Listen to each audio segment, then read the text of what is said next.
Ladies and gentlemen, first of all, let me express my appreciation for Professor Grigorieva that she was able to organize this conference in the state of real war where Soviets are bombarding Kiev and any time rocket can fall down and destroy just everything. My admiration, congratulations, and many thanks for inviting me for this unique conference when the organizer is from the country which is just fighting for freedom against barbarian invaders just in the war. And now let's go to my presentation. So I'd like to discuss the problem about DENOSUMAB discontinuation and myths and facts. I chose three. First, the DMAP can be administered 10 years, as it was in freedom trial, and all of us, we think and do that medication can be administered as long as it was proven is safe and efficient in the randomized clinical trial. Second, that after discontinuation of the DENOSUMAB, BMD falls below the level of before the treatment, so it was the more than you gain. And third, that the DENOSUMAB discontinuation causes increase of vertebral and non-vertebral fracture risk. And on the end, try to sum it up. We are just talking about the freedom trial, which in the core part was just 3 years, and they were placebo-controlled trial. And after that, it was extended up to 10 years. So we are mostly concentrated in the group who was under the treatment for 10 years. It was 2,343 patients. When we discontinue the DENOSUMAB and medication, first, when you achieve the Goldberg treatment, so end of the treatment. And the second, if there are increased risk of complications. Finding the definition of what is the treatment achievement, the final in osteoporosis is no fracture, but in single case it's rather impossible. So other concept is to target to treat, and it's quite clear in the DENOSUMAB that after achieving T-score between -2 and -5, the further continuation doesn't give very much. So what to continue, and this relates to the all patients. It is not dependent to age and not dependent to previous spinal fracture as we see here. So this is the target to treat concept. The second issue is the complication increase.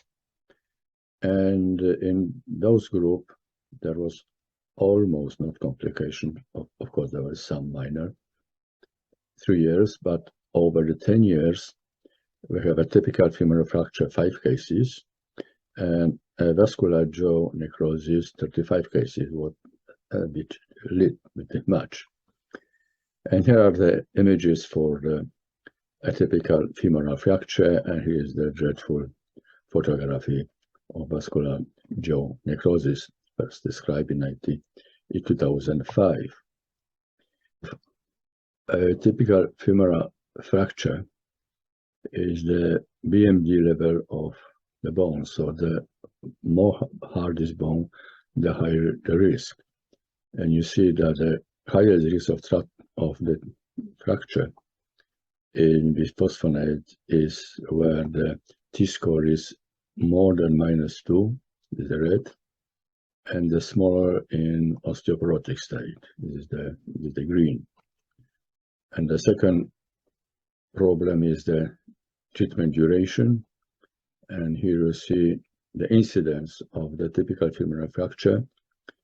It is only 1.8 if patients were treated up to 2 years, and 130, almost 10 times higher if the treatment was longer than 8 years. But what is found by many authors, that the good news is that one atypical femur fracture is when we avoided 286 major of the fracture and 30 femoral neck fracture. So there is still good. There is is the question whether after discontinuation of DMAP, BMD falls before the level, before the treatment.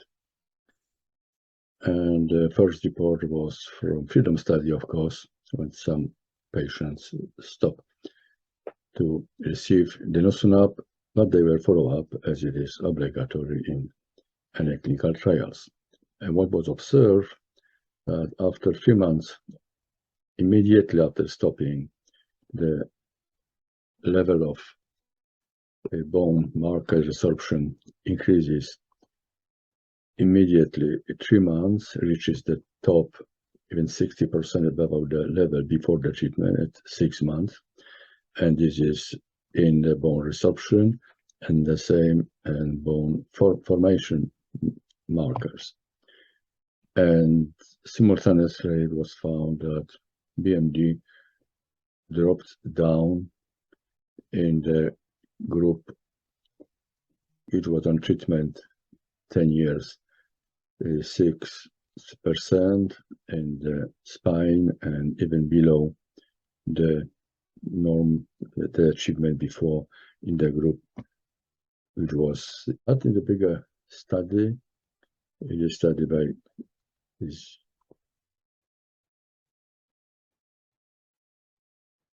But in the bigger study of 20 women, there was stopping of the cell was due to achieving high BMD, and we see that in the lumbar spine it was decreased, but not so much, and the same in the femoral neck, so it's above the level which was before the treatment. The question in the study was whether duration of denosumab treatment causes the bigger drop down on BMD after discontinuation. It was a huge study, 282 women, age average age 66, average denosumab dose 84, that means 4.5 years treatment, and there were 3 groups. The groups which were treated 2.5 years, the black 5 years, the blue, and more 5 years is yellow, so the orange. And here we see that this is gains after therapy in lumbar spine, and this is the change after discontinuation.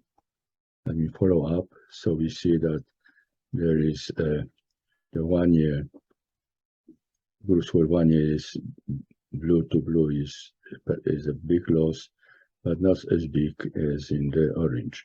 And the same is in the femoral neck, blue and orange. And the conclusion of authors is that rebound association bone loss reach a plateau after denosumab treatment duration 6 years, in respectively or frequency of subsequent therapy. The third question is whether denosumab discontinuation could increase vertebral and non-vertebral fracture risk.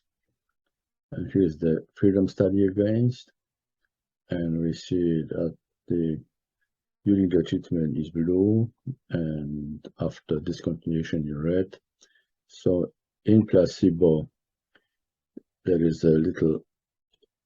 no increase at all, but in denosumab of course there is, and that means vertebral fracture, and also the denosumab group is increase of multiple vertebral fracture. Multiple fracture means 2 or more vertebrae. So at that time there were many publications and alarm that the fracture inevitable after denosumab discontinuation. So many study occurs. I think the newest and the bigger one is by Professor Buchhardt. It is in Switzerland. 797 women, 3 years of denosumab treatment, discontinuation when the T-score was more than minus 2.5, and majority received zerodronate, 76%, some the others, and there was follow-up 2 years average. And here we see the vertebral fracture before in green, during the treatment in yellow, and red is increased, but the lower than in before the treatment. And non-vertebral fracture, this is during the treatment, this is after, so this is not a big increase, it's not significant, or smaller rather, I would think, no increase. But we come to summing up, and first of all, would like to present to you recent ECTS guidelines. So after the cessation of denosumab, they suggest to check bone marrow marker 3 months, 6 months, and 6 months is zerodronate, obligatory, or alendronate if this is not available. At 12 months, again, if the bone marrow marker are high, second dose of zerodronate should be considered, but we remember it's not proven that it works. And we do DEXA and BMD as well, and spinal morphometry. Just by the way, I'd like to warn you, do not allow cementless multiple or single fracture of the vertebra. It is not longer advised by American Academy of Orthopedic Surgeons, guideline 2001. It's really not recommended. What I do in the situation in Poland when I have currently no zerodronate is available.